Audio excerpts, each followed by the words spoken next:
Hello everyone, welcome to Dr. Ravi's Academy.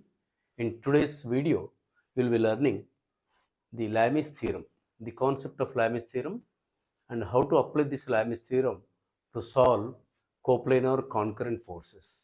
So now let us look at the statement of the theorem. Let us consider a body. If a body is in equilibrium under the action of three forces, here the number of forces are only three, and all three are concurrent forces.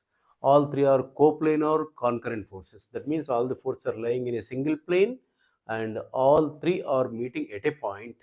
Then each force is proportional to the sine of angle between the other two forces. This is the statement of the Lami's theorem. Now let us draw schematically and prove the theorem. Okay, let us consider a rigid body.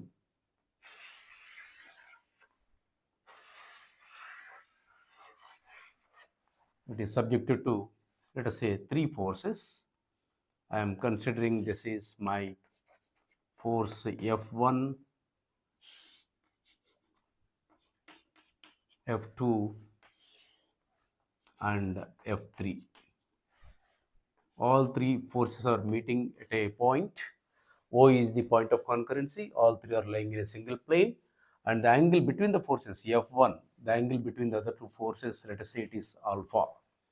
And the angle between these two forces is beta. And this is gamma. So this is the given system.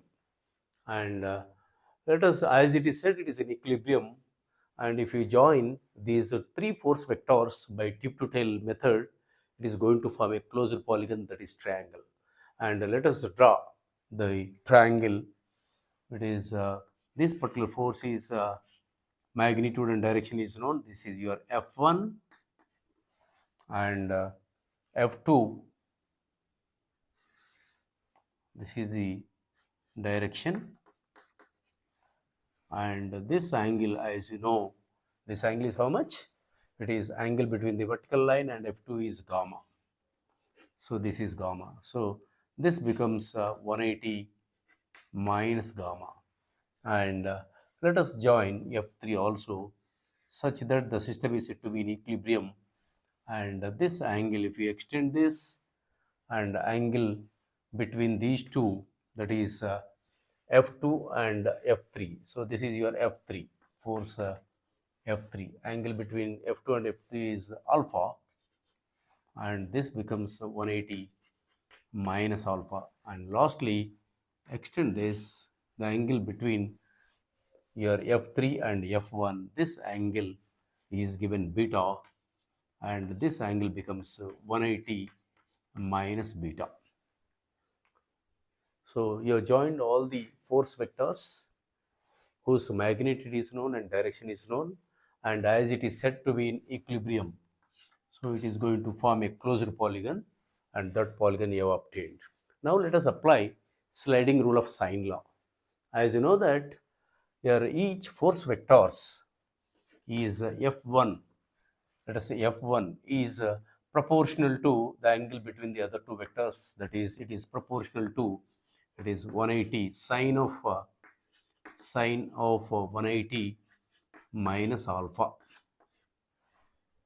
And F2 is proportional to F2, this is F2, angle between those two is sine of it is 180 minus beta. And lastly, F3 is proportional to sine of angle between F3, this is F3, and angle is 180 minus gamma. And if you substitute, it is as you know, you can write down F1 by sine alpha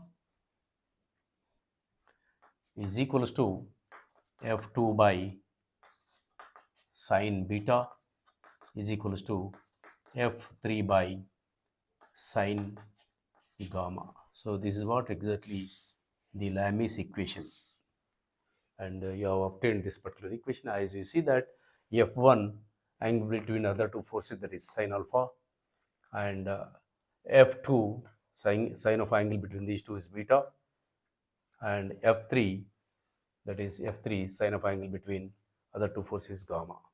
So here, as you obtained that required proportionality constant, and this is a constant.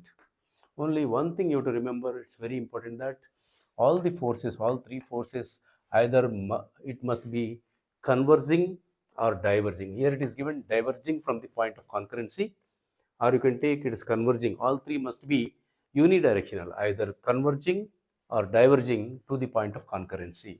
Then only you can apply Lami's theorem, and you can make use of this particular theorem to solve the coplanar concurrent forces, that is CCF. And whenever you come across with the number of forces only 3, you can apply this particular theorem and you can solve the problems. Thank you for watching this video.